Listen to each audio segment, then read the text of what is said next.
portable et j'étais obligé de refaire tout à zéro. Bien. Alors, vous voyez cette diapo. C'est bon, on commence. Oui, monsieur. Alors, on avait parlé des mécanismes de sédimentation dans lesquels on a évoqué tout d'abord l'accrétion verticale, donc que l'on avait considéré comme étant un processus sédimentaire qui se réalise au milieu marin profond, de faible énergie, et on avait démontré par une illustration, par un profil de dépôt, que les apports sédimentaires, quand ils arrivent au large, les particules sont prises en suspension et décantent sur le fond par gravité, avec les particules les plus grandes à la base, les moyennes ensuite, puis les plus fines tout à fait au sommet. Donc, d'après le profil que l'on avait vu, donc on avait constaté qu'il y a un parallélisme entre les lignes de temps et les lignes d'isofaciès. Donc, le principe de continuité est réalisable. Le deuxième type de mécanisme de sédimentation, c'est l'accrétion. Dans l'accrétion, on avait évoqué deux types de mécanismes, à savoir la progradation et la rétrogradation.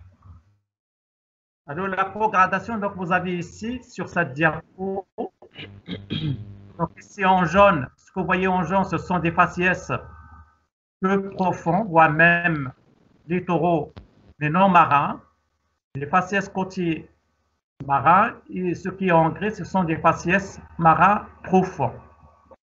Alors, on voit ici les lignes en noir. Vous voyez ici, ça correspond à des lignes de progradation, à des surfaces de progradation qui ont la valeur de ligne de temps.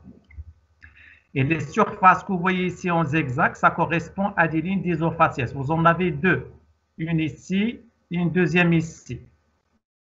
Quand les lignes d'isofaciès, vous voyez ici, sont inclinées, donc c'est une astuce dans les lignes d'isofaciès, sont inclinées vers le milieu, c'est-à-dire vers le bassin, vers le milieu profond. Donc, on parle de progradation.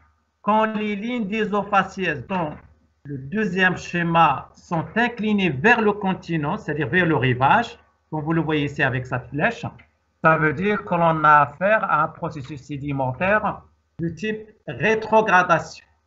Et dans le troisième cas, regardez ici, il n'y a pas d'inclinaison des lignes de rivage, de la ligne d'isofaciès. Donc, elle reste sur la même verticale et dans ce cas-là, nous n'avons ni progradation ni rétrogradation, mais nous avons affaire plutôt à un processus particulier qui est la gradation. Donc, ça, c'est ce qu'on en avait vu. Alors maintenant, on va voir comment, en réalisant par processus de progradation une nappe de remblayage, c'est-à-dire une nappe de progradation, maintenant, on va essayer de voir comment peut-on faire superposer deux ou plusieurs nappes de remblayage, c'est-à-dire des nappes de progradation sur la même verticale. D'accord? Donc, l'ensemble des prismes constitue une nappe de remblayage. Donc, quand vous prenez, par exemple, les profils que nous avons vus lors de la séance précédente, vous avez des prismes de progradation. Donc, on avait travaillé par trois prismes de progradation, mais l'ensemble, ça constitue ce que l'on appelle une nappe de remblayage. La superposition des nappes de remblayage se fait grâce à la subsidence. Dans ce cas, les lignes de temps et les limites d'un nappe sédimentaire sont pratiquement parallèles. Alors, je vous montre comment ça se réalise. Donc, vous avez ici la mise en place de la première nappe de remblayage. Ça, vous l'avez sur, je pense que vous l'avez sur le polycorde. Nous avons le premier prisme de progradation, le deuxième prisme de progradation, troisième, quatrième, cinquième et sixième prisme de progradation. Notez bien, c'est très important que le niveau marin que vous avez ici, le niveau marin, il est considéré comme étant constant. Et la flèche, il indique le transit des apports sédimentaires en provenance du continent du côté gauche, c'est-à-dire à votre gauche, et il transite pour aller chercher de l'espace entre le niveau marin et le fond du bassin pour y s'accumuler. Alors nous, imaginons, donc on va combler, jusqu'à quand jusqu'à l'infini. Mais nous, on veut réaliser, faire venir une autre nappe au-dessus. Alors, la mise, comme vous le voyez sur ce schéma-là, donc on assiste à la mise en place par programmation de la première nappe de remplayage. On va faire intervenir la subsidence comme indiqué par ces flèches-là. Qu'est-ce que ça veut dire la subsidence? C'est un phénomène tectonique qui provoque l'affaissement du bassin. Donc imaginez cette ligne-là, la surface du fond du bassin, il va subir un affaissement. On va la descendre vers le bas. Donc imaginez cette surface, il va prendre cette position ici, ici, ici. Donc on va créer de l'espace entre les niveaux marins et la surface sommitale de la première nappe de remblayage. Donc on continue, donc on assiste, quand on fait recours à la subsidence, c'est-à-dire un affaissement tectonique, on assiste à un approfondissement brutal, c'est-à-dire à une inondation brutale liée à la subsidence, et on assiste au début de la mise en place de la seconde nappe de remblayage. La subsidence continue au cours du remblayage, et on finit à la fin par avoir la superposition des deux nappes de remblayage, comme vous le voyez sur ce schéma-là. Alors, si l'on essaie de voir la relation géométrique entre les lignes d'isophaciès et les lignes de temps à l'échelle, c'est-à-dire au sein d'une même nappe de remblayage, si l'on prend celle-là par exemple, la ligne d'isophaciès que vous voyez ici, elle est horizontale, elle sépare les grès des argiles par exemple, et vous avez les lignes de temps qui sont obliques. Donc nous avons les lignes de temps qui sont obliques par rapport à la ligne d'isophaciès. Mais si l'on considère, si l'on raisonne à l'échelle des deux nappes, nous avons cette surface-là, elle aura la valeur d'une ligne de temps, et cette deuxième surface, elle aura la valeur d'une ligne de temps, et à partir de là, on peut dire que les lignes de temps à l'échelle de deux nappes sont parallèles. Bien, en petit ici, nous allons voir les deux autres phénomènes marins tels que, c'est-à-dire les phénomènes de transgression et de régression marine. Alors, qu'est-ce qu'on entend lorsqu'on parle de transgression marine? À votre avis, comment vous pouvez définir une transgression marine? À votre avis, une transgression marine, parce qu'il y a pas mal de gens qui peuvent considérer une transgression marine comme étant une montée du niveau marin ou bien une baisse du niveau marin pour la régression, mais ce n'est pas ça. Pour définir ces deux phénomènes marins, transgression et régression marine, il faut faire une référence par rapport à une ligne que l'on appelle la ligne de rivage. Donc, ces deux phénomènes marins, transgression et régression marine, se définissent par rapport à une ligne de référence qui est la ligne de rivage. Alors, qu'est-ce que ça veut dire la ligne de rivage? La ligne de rivage, par définition, c'est une ligne qui sépare le milieu marin aquatique du milieu côtier non marin, c'est-à-dire aérien. C'est une ligne qui sépare le domaine aquatique marin du domaine côtier non marin, c'est-à-dire non aquatique. C'est ce que l'on appelle la ligne de rivage.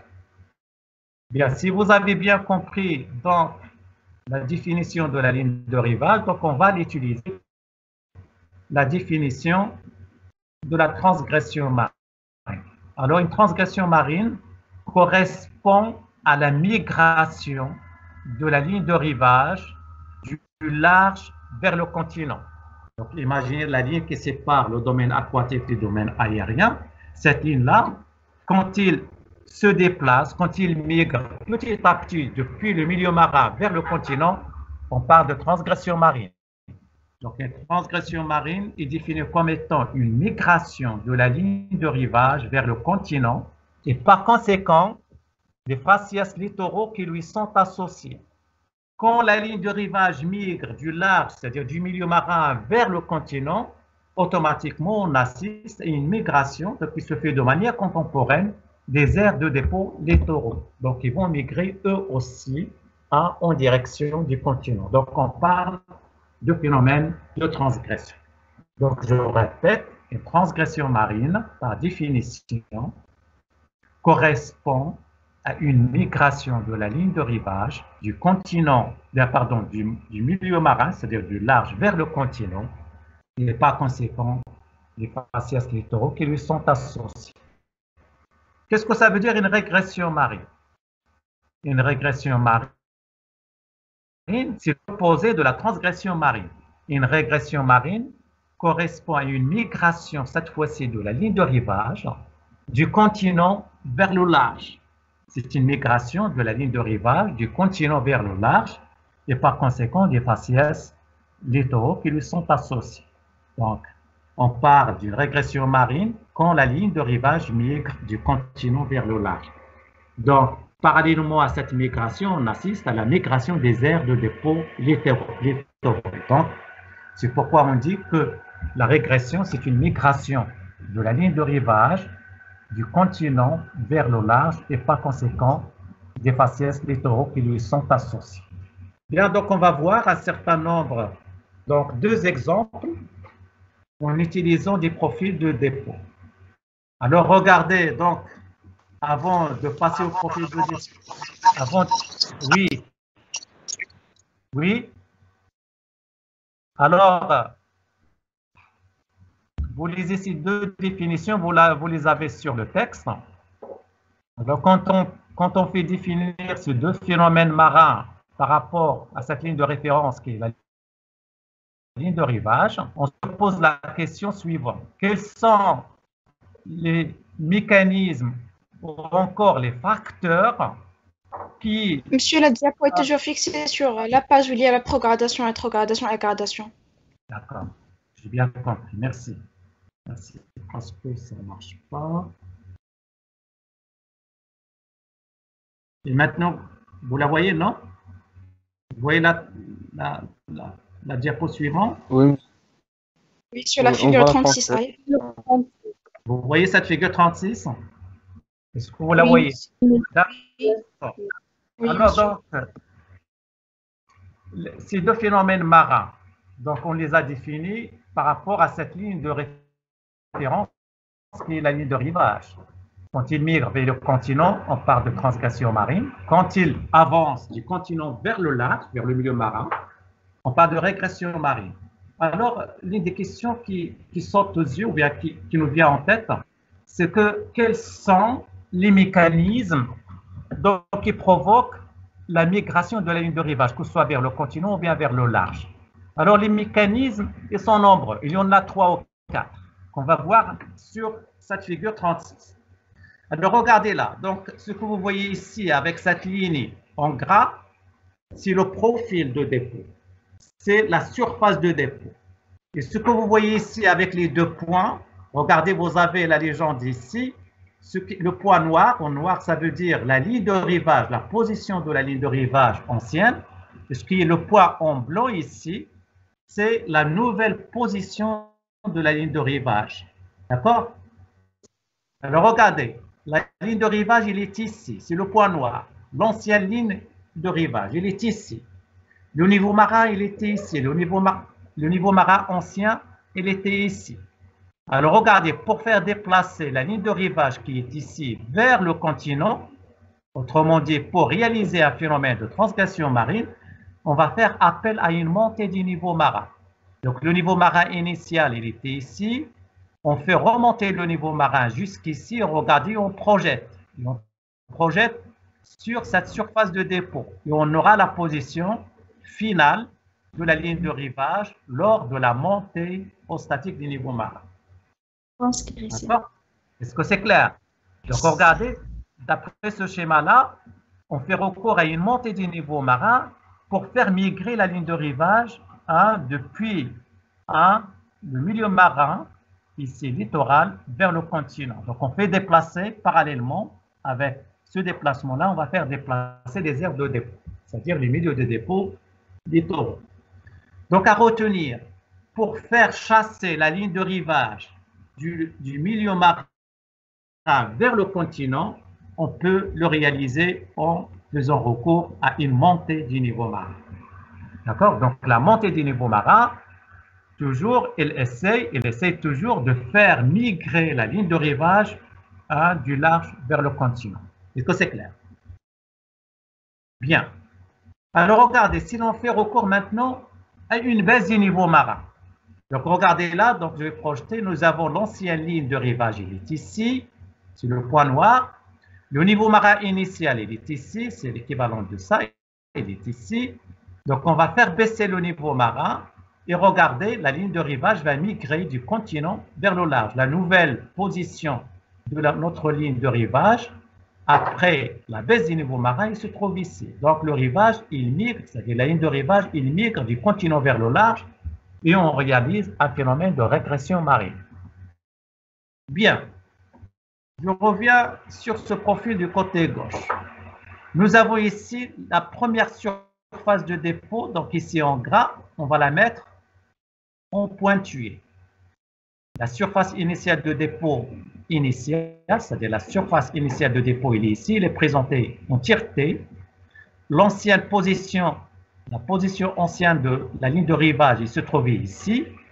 Et regardez là, on va faire effondrer, on va faire affaisser, on va faire descendre par subsidence la surface initiale de dépôt. Donc, sa position finale après subsidence, il se trouve ici. On a fait comme indiqué par la flèche, on va faire baisser le fond du bassin. Hein? Et on projette la ligne de rivage. Alors, la ligne de rivage, on l'a considérée comme étant constante. On va la projeter sur la nouvelle surface de dépôt qui est affaissée. Après l'affaissement, c'est-à-dire après subsidence. Et regardez, on assiste donc à partir de suite à cet affaissement-là lié à la subsidence, à une migration de la ligne de rivage vers le continent. Donc, on réalise un phénomène de transgression marine. D'accord? Alors là, regardez, on va faire l'inverse. On va considérer l'ancienne surface de dépôt. Elle est là en tireté. C'est la première surface de dépôt. Et cette fois-ci, on va faire un soulèvement tectonique. Un soulèvement tectonique, c'est le contraire d'un affaissement tectonique, c'est-à-dire de la subsidence. Donc, on va soulever, comme indiqué par cette flèche, on va soulever le fond du bassin, c'est-à-dire notre surface de dépôt, et on va la faire remonter jusqu'ici.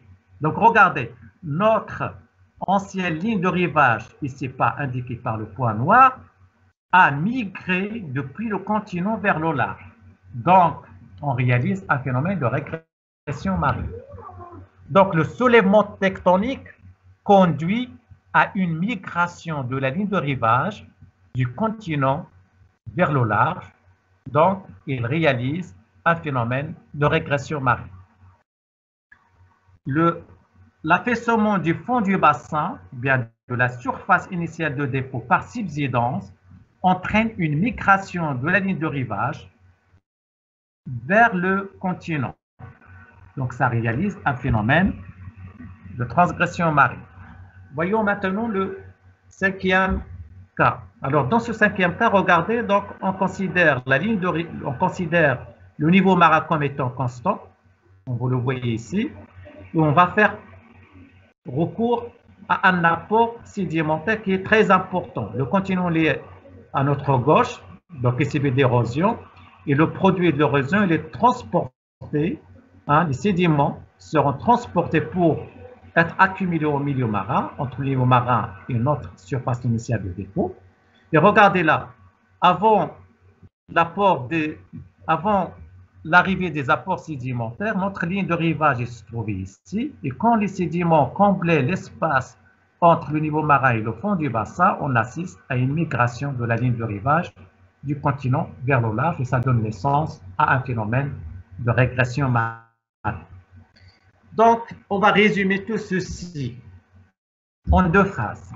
La montée du niveau marin et la subsidence, il provoque la migration de la ligne de rivage vers le continent. Donc, il donne naissance à un phénomène de régression marine. La baisse du niveau marin, le soulèvement du bassin et les apports sédimentaires, il provoque la migration de la ligne de rivage du continent vers le large et ils produisent donc un phénomène de régression marine. Est-ce que c'est clair? Est-ce que c'est clair? Parce que c'est très important. Tu peux répéter, monsieur, s'il vous plaît? À retenir, donc vous avez les deux schémas à gauche que vous voyez ici, là. Une montée du niveau marin et un affaissement du bassin. C'est-à-dire un affaissement, c'est-à-dire une subsidence. Ces deux phénomènes-là, ils réalisent une transgression parce que ce sont ces deux phénomènes qui provoquent la migration de la ligne de rivage hein, vers le continent. Vers le continent. D'accord, regardez les flèches. Les flèches, il indiquent le sens de la migration de la ligne de rivage. Vers le continent, vers le continent. Donc, il réalise une transgression marine. Par contre, la baisse du niveau marin, le soulèvement tectonique du fond du bassin et les apports sédimentaires, ils provoquent la migration. Il entraîne la migration de la ligne de rivage du continent vers le large, comme vous le voyez ici. Donc, il réalise une régression marine. C'est très important. Alors là, on a essayé, donc à partir de ces profils-là, de montrer l'effet de chacun de ces phénomènes sur la réalisation de phénomènes de transgression et de régression marine. D'accord?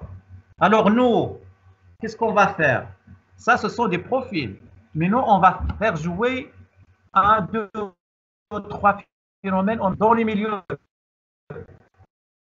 sédimentaires, dans les milieux marins. Donc, nous avons l'interaction de 2, de 3 mécanismes en même temps. C'est ce que nous allons voir tout de suite. Bien. Alors, regardez là. On va faire un peu d'animation. Est-ce que vous voyez cette diapo? Est-ce que vous la voyez? Oui, monsieur. Oui, monsieur. D'accord.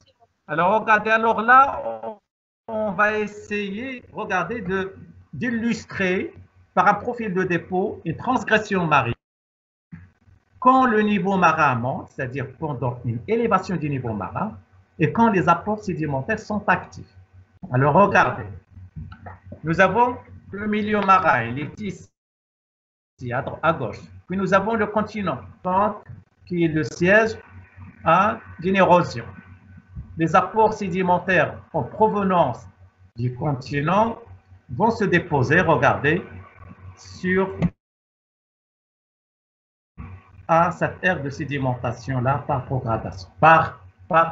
On ne va pas donc préciser le mécanisme, on va le revoir tout à l'heure, parce que c'est nouveau. Alors, regardez, l'élévation du niveau marin. Alors déjà, si l'on veut illustrer une transgression marine pendant une élévation du niveau marin, automatiquement, il faut que cette montée d'élévation du niveau marin s'accompagne par ce que l'on appelle une migration des enlapes côtiers vers le continent. Qu'est-ce que ça veut dire un enlape? Des enlapes côtiers. Alors regardez, si l'on prend cette surface-là, est-ce que vous voyez cette surface? Cette surface est une surface de progradation, par exemple. C'est une surface de progradation. Est-ce que vous la voyez? Cette première surface, elle a la valeur de l'unité 1. Alors cette surface, regardez sa géométrie, sa relation géométrique avec cette première surface de dépôt qui a la valeur de l'unité 0. Donc cette surface-là, ici, la première, c'est la surface initiale de dépôt, il a la valeur de l'unité 0. La première surface de progradation, de sédimentation que vous voyez ici, elle a la valeur de l'unité 1. La deuxième surface de progradation, elle a la valeur de l'unité 2. La troisième surface de progradation, elle a la valeur de l'unité 3. Alors, si l'on prend cette première surface de progradation ayant la valeur de l'unité 1, si l'on essaie de décrire sa relation géométrique avec la surface initiale de dépôt que vous avez ici. Alors, la terminaison de cette surface de progradation, sa terminaison amont, c'est-à-dire du côté droit, du côté du continent, regardez, cette terminaison-là, il dessine un point d'intersection avec la surface, regardez, avec cette surface initiale de dépôt. La deuxième surface de progradation, il dessine, quand il recoupe la surface initiale de dépôt, donc nous avons un point d'intersection, donc qui est présenté ici en bleu. De même pour la surface S3, c'est-à-dire la ligne de fond T3. Alors la terminaison amont d'une surface de progradation est appelée enlape. La terminaison aval de cette surface de progradation, par exemple ici, on l'appelle downlap. Et la surface de progradation elle-même, en sa totalité, on l'appelle offlap. Est-ce que c'est clair? Regardez. Le point d'intersection entre la terminaison amont d'une surface de progradation avec la surface initiale de dépôt, c'est ce point-là, il porte le nom d'enlap. Enlap. De même pour cette deuxième surface. Enlap. Enlap. C'est ce qui nous intéresse, ce sont les ondes. Donc, on va les noter. Nous avons en lac au temps T1, c'est-à-dire de la surface de propagation à la valeur de T1, en lac T2. Pourquoi? Parce que c'est la terminaison amont et le point d'intersection de cette terminaison ici, de la surface de propagation à la valeur du temps T2. Et de même, ici, la terminaison amont, donc sur la surface initiale de dépôt, et ici un point d'intersection que l'on appelle en lac T3. Alors, sur notre schéma, si je vous demande d'illustrer un phénomène de transgression marine pendant une élévation du niveau marin, il faut que vous dessinez quelque chose comme ça. Il faut que je vois la migration, regardez, il faut que je vois la migration des enlacs côtiers depuis le milieu marin vers le continent. Une migration qui se fait de manière progressive en direction du continent. Quand vous regardez un profil de dépôt comme ceci, il faut essayer de chercher les terminaisons et regarder les points d'intersection de ces terminaisons avec la surface initiale de dépôt pour pouvoir dire qu'ils migrent vers le continent ou bien vers le large. Dans ce cas-là, les enlacs côtiers migrent vers le continent. Ça veut dire quoi? Ça veut dire que l'on est en période d'élévation du niveau marin. Et regardez là, le niveau marin T1, c'est-à-dire elle est ici. Le niveau marin T2, le niveau marin T3. Donc, on est bien évidemment en période d'élévation du niveau marin. Bien. Alors ça, c'est le schéma. Donc, qui est bien légendé. Alors, les surfaces que vous voyez ici en zigzag, vous avez la légende, ce sont des lignes isofaciès. Les surfaces de progradation, elles ont la valeur de lignes de temps, T1, T3. Est-ce que c'est clair? C'est-à-dire que les apports sédimentaires en provenance du continent, ils vont se distribuer compte tenu de leur taille. Les particules les plus grossières restent à proximité de la ligne de rivage. Les particules arénétiques, donc, ils se déposent au milieu aquatique marin. Et les particules les plus fines, ils sont entraînées plus loin dans la partie distale, au milieu encore plus profond. Bien. Alors, avant de passer, donc, pour illustrer cette transgression marine, donc, il faut chercher la ligne de rivage. Il faut appliquer la définition de la transgression telle qu'elle est. Qu'est-ce que ça veut dire une transgression marine? Rappelons-le, c'est une migration de la ligne de rivage du continent.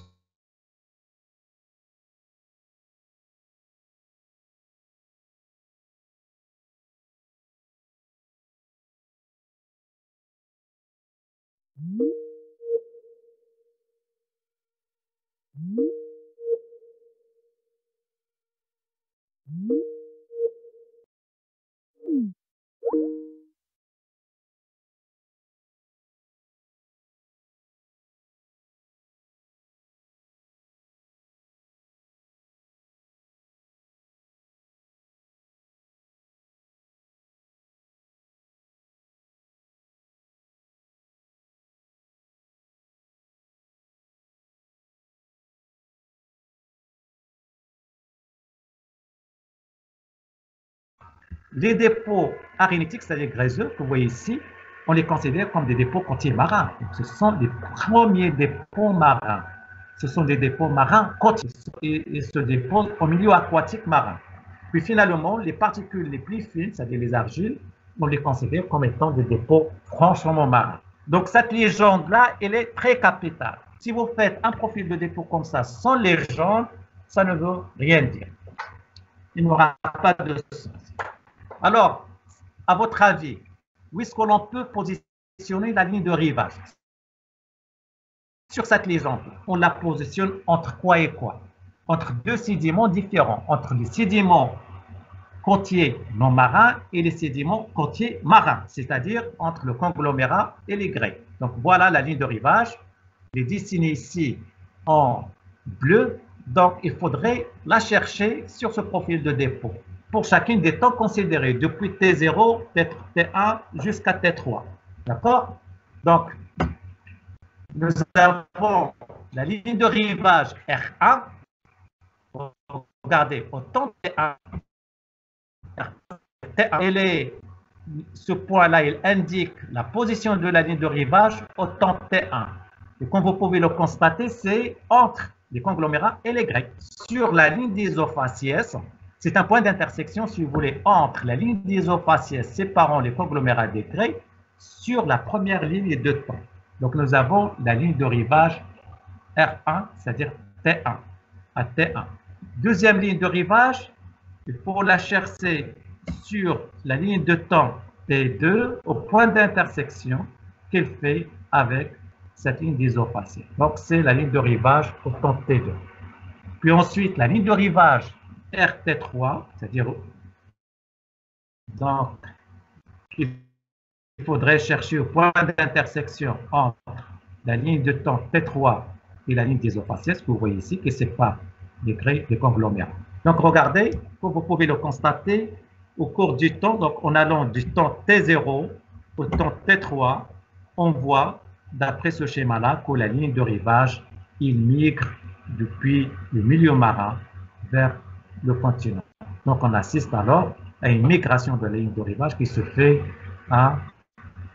donc visiblement vers le continent.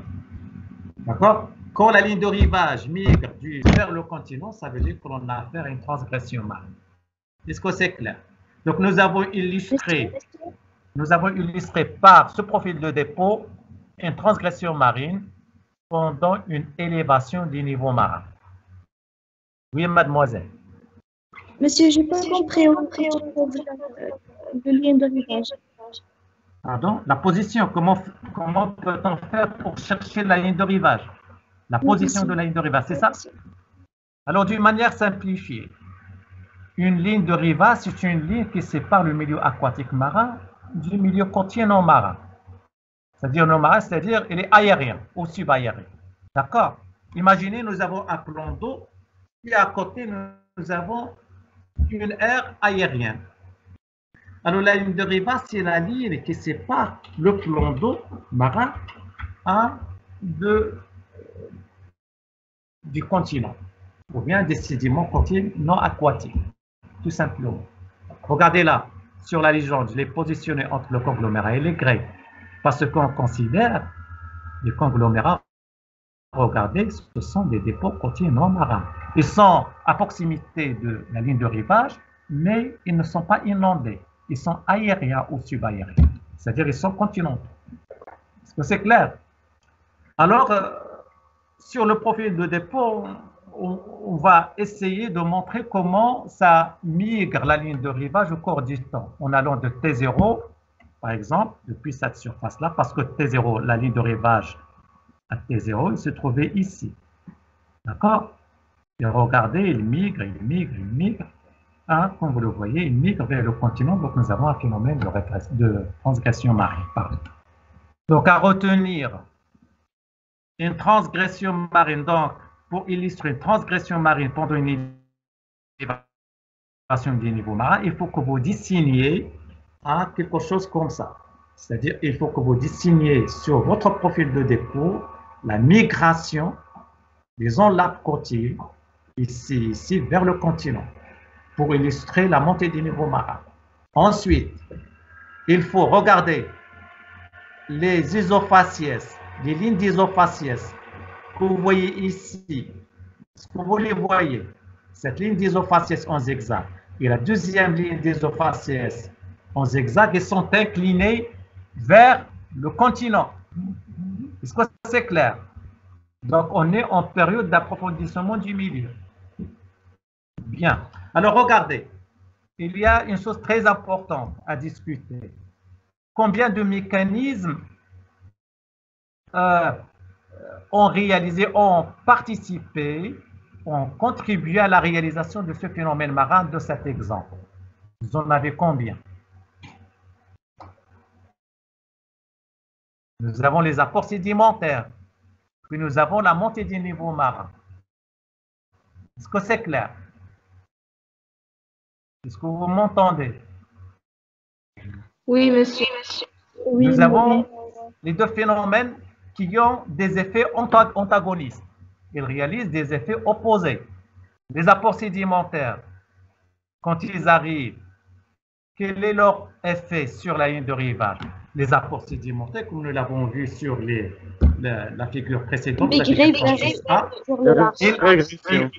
ils tendent à faire migrer, à faire chasser la ligne de rivage vers le large. C'est ça. Eux, les apports sédimentaires, ils favorisent la migration de la ligne de rivage du continent vers le large.